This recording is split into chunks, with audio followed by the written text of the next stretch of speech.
What's the movie channel fan? This will be a quick review. I seen 2, 3, and 4 of the last Avatar: Last Airbender. I'm still enjoying it. Now, there's some things that I can agree. A lot of things that they're doing could be kind of rush and maybe put too much into it because they're taking a lot from the TV show, and I get that. I will accept that. I'm not going to compare a lot from the TV show into the cartoon into the live action because I don't want to compare all of that. Now, there's some things that have changed where how they told the story or how people met, things like that, and that's fine. It doesn't distract me from it. What I noticed is this show is a little bit more hardcore because you really can't be too kiddish. You could be kiddish and not. I feel like this show, even in the cartoon, if you really think about it, people genocide, things like that. That tends towards the older people. But I seen episode 2. That's when they go see the Kyoshi people, which I enjoy that a lot. With Kyoshi, she was one of the avatars in the past, and they went there, and he has to go basically, try to see if he can get some enlightenment from her from the last past avatar. And when he met her, well, when he met the avatar Kyoshi, she won't easy on him. But as people like I know from TV show, we know that she's a hardcore person and where she came from. Kyoshi she was an orphan. She was an orphan. She was raised differently. So I get that because the way you raised can be how you grow up and how you see life and everything like that. And Kyoshi she was just giving it to and like you left stuff like that, and I get that. I wish we could have spent a little bit more time in Kyoshi because you can do some stuff in the cartoon where it kind of fills everything in, but when you're doing live action, you need a little bit more. So I felt like that was a little bit rushed. I wish we could spend a little bit more time on Kyoshi Island, a little more time to learn more about them, the Avatar, but also let Sokka build his rapport with the Kyoshi leader.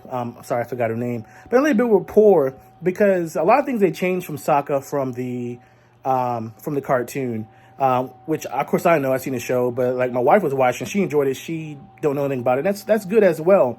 So it's good to have comparison from people that's seen it and people that haven't as well. Because I like to do that. I like to just review it on its own, just how the show is, and is it captivating enough for non-people that watch cartoons to watch it. And I think yes, I think this show has enough for people that haven't seen the cartoon, they want to watch something new, something different, they watch this and they will enjoy it. Now, yes, I wish they would spend more time on the island, talk to them, let Sokka build rapport with everyone, build rapport with the leader of the Kyoshi fighters. Like build that a little bit more. Take some time, not to spend one day, because it does happen fast where people find them, things like that. So I wish that they took their time, but I mean that's what will happen. People say the CGI can be funny. Yes, the CGI in my opinion can be funny here and there, but also you understand, making 8 episodes, spending so much money, you can't spend so much money on certain things so you get certain things right. There are gonna be certain things that you're not gonna like or you will like. Like I love the costumes in the show. The costume in the show is fabulous. It's beautiful. They get it to the point just right. Then the CGI can be kind of finicky. Can't be up and down. You can tell from the background it's kind of but I like that. Like I said, episode 2 is Warrior. Aang, Katara, and Sokka arrive at a small island home to elite warriors named after Avatar Kyoshi. The Fire Nation gets wind of the Avatar's whereabouts. And I feel like something like that could have been more than just one episode. I feel like that could have been maybe 2 episodes, 2.5 maybe, because we didn't get enough, and I wish they did. So next episode is Umashu. That's episode 3. News of a traitor puts the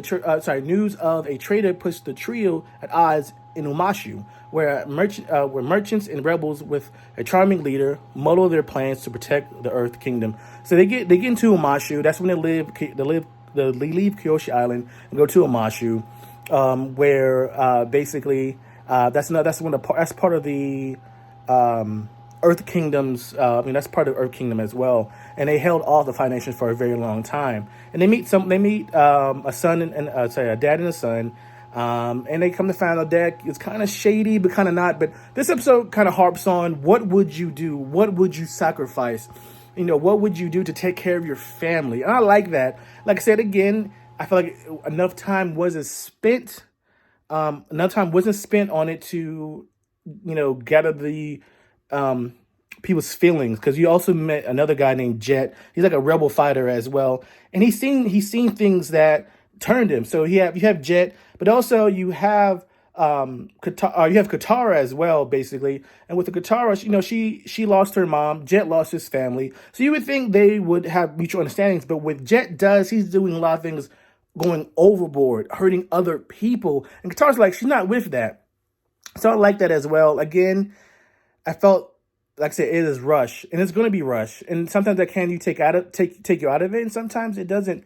And I understand it. And I'll take that. Like I said, the show's not perfect. It's not a 5 out of 5. So far, the show is a 4 out of 5. So it went down a little bit. It's a 4. After the first episode was amazing, and I can understand that. But I'm still liking Uncle Iroh. He's the best, man. And the person that's playing Prince Zuko, I think he's doing a good job. He felt the anger, he felt the sadness in there, and I enjoy that. The next episode 4, is Into the Dark. It's basically in captivity. Aang meets a king with a taste for games. To find their friend, the siblings must navigate a dark tunnel and put their difference aside. Basically, this is continuing while they're in Mashu, and Aang gets captured by the Earthbenders and taken to the king of the Mashu, in which he found is one of his friends, Bumi. But Bumi is he's older, of course, because Aang's been frozen for 100 years. Bumi is, of course, an old man, but he's seen things that Aang hasn't, and he's upset at him because he was gone. He wasn't there to help everybody. So they get into it, and like I said, the CG can be kind of funny. The CG, you can have perfect CG. Well, I'm sorry, CG is not perfect. I take that. CG cannot be perfect. You won't find some issues, but when you find that right CG, it's good. For what it is, I take it. I'm not saying the CG is perfect in this, especially when they're fighting, but I take it because it still amazes me that I can watch something like this on the big screen from a cartoon I loved watching as growing up. That's fine, but still, even without the CG and just the fighting itself, the fighting is beautiful. The martial arts in this flows very well. Him and Bumi get into it. Now, I wish him and Bumi didn't fight too. They didn't fight long enough, in my opinion, and didn't really gain enough. Like I said, that comes to the part where adding a lot and kind of rushing it, that adds to it. But all in all, I think it was a fun episode. I wish it got a little bit more. Like I said, they had the Sokka and Katara have to go through the mountains, look for find a way to find Aang and stuff like that. And I find that, like I said, it can be rush, and that can take you out of it, but it brings back in with the rapport. Now, the rapport with Sokka, Aang, and Katara, that rapport is doing very well. It's getting that. It's a rapport around everybody else that they meet, that in the cartoon you get more of that because they have that time in those episodes to gain that rapport from the other characters. And this they can't, because it shows trying to get to the point, and that's fine. And I feel like they're trying to please the people that watch the cartoon, and also they're trying to make it do enough that people that didn't see the cartoon can enjoy this as well. And that can be hard. Just like One Piece came out. That can be hard because I didn't ever watch One Piece, and I love that. And some people that watched One Piece, the cartoon, is like, oh, they missed this, they missed that, missed that. But I feel like people in One Piece understand that it has so much episodes, they can't get anything all at once. Same thing with Avatar. There's so much you can't put into this that, it'll be just forever. And that's money. People don't understand it. That takes time, money, and all that for all this. But besides the point of maybe the building rapport, I still like those characters. It's still how everything is happening. You know what's going on. Like I said, the action, I feel like the characters are well done. And so far, I'm having fun with this. This is a fun show. I got 5, 6, 7, and 8. I'll probably watch the rest of those, and just to give her overall opinion of the show. But so far, I'm still having a good time. Like I said before, if you watched it, no matter your opinion, leave it. Make sure you click the share, like, and subscribe, guys. And I'll see you again with more Avatar reviews.